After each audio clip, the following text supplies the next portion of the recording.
Hello दोस्तों, कैसे हैं आप सब। आज की हमारी कहानी का नाम है जमाना। अगर अच्छी लगे तो चैनल को लाइक शेयर और सब्सक्राइब करना ना भूलें। अरे जीजी, दिन चढ़ आया है और तुम्हारी बहू अब तक ना उठी। न जाने कैसा जमाना आ गया है। बहू के होते सास काम कर रही है। हमारे जमाने में तो जरा सी खटर पटर सुनकर घर की बहुएं सुबह सुबह उठ जाती थी। सुबह से देख रही हूँ आप कितने जल्दी उठकर काम में लगी हुई हो। सुनैना जी की गांव से आई भाभी सुरेखा जी ने उनसे कहा। सुनैना जी मुस्कुराते हुए बोली, भाभी आओ हमारे साथ, तुम भी चाय पी लो। तुम तो जानती हो तुम्हारे जीजा जी सुबह 8 बजे ही नाश्ता करते हैं। मुझे पहले से ही सुबह जल्दी होकर पूजा पाठ करने के बाद नाश्ता बनाने की आदत है, इसीलिए मैं नाश्ते की तैयारी कर लेती हूँ। इसमें गलत क्या है। बहू रात ऑफिस का काम करके देर से सोई थी, इसीलिए उसे उठने में देर हो गई होगी। लेकिन जीजी ज़्यादा ढील छोड़ने से बहुएं सर पर चढ़ जाती हैं और प्यार का नाजायज फ़ायदा उठा लेती हैं। चाय पीती हुई सुरेखा जी ने अपनी ननद से कहा, समय के साथ बदलना जरूरी है भाभी। पहले की बात और थी, अब जमाना बदल गया है। ऐसा नहीं है आज की पीढ़ी अपने बुजुर्गों का सम्मान नहीं करती, लेकिन उनके रहन सहन के तरीके थोड़े से अलग हैं। बस थोड़ी सी समझदारी की ज़रूरत है।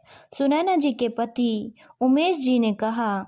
तभी उनकी बहू अक्षरा ऊपर से तैयार होकर नीचे आ गई और देर से आँख खुलने के लिए अपनी सास से कहा, सॉरी मम्मी जी, आज ज़्यादा ही लेट हो गया।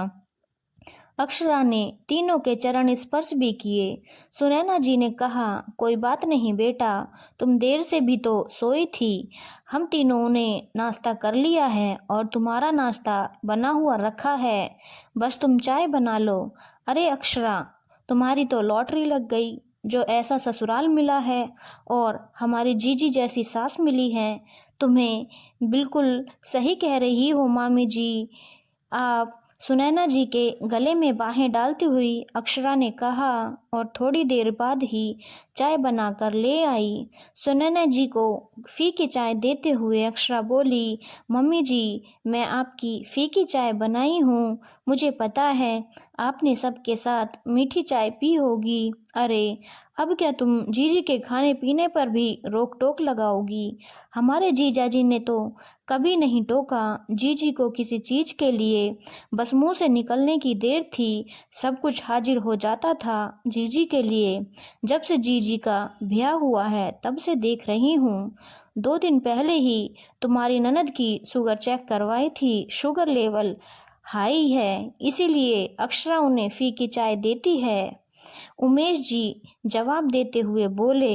नाश्ता करने के बाद अक्षरा ने दोपहर के खाने की तैयारी भी कर दी।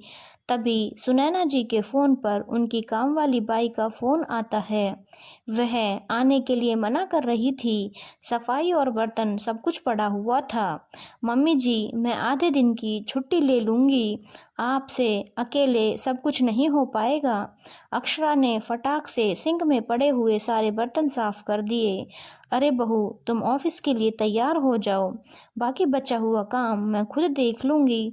सुनैना जी ने कहते हुए अपनी बहू को टिफ़िन देकर ऑफिस के लिए वरुण के साथ भेज दिया।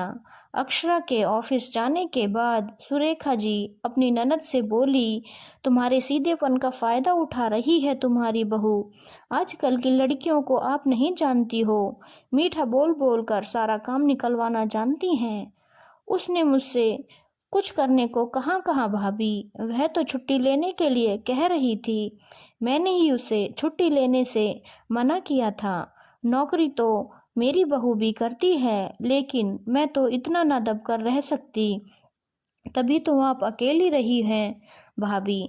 नीतू को आपकी इन्हीं आदतों के कारण एक ही शहर में अलग घर लेना पड़ा। आप समझते क्यों नहीं हो। अब तो यह आदतें छोड़ दो। हम अपने बच्चों के साथ जैसा करेंगे हमें बदले में वैसा ही मिलेगा, मेरा ऐसा मानना है। थोड़ा बहुत समझौता तो करना ही पड़ेगा। आज नहीं तो कल इस बात को सबको स्वीकार करना ही पड़ता है, नहीं तो खुद का ही बुढ़ापा खराब हो जाता है। आगे तो भाग्य में जो लिखा है वैसा ही होगा। सुरेखा जी सुनैना जी की बातों के सामने चुप हो गई। शायद उन्हें अब कोई जवाब सूझ नहीं रहा था।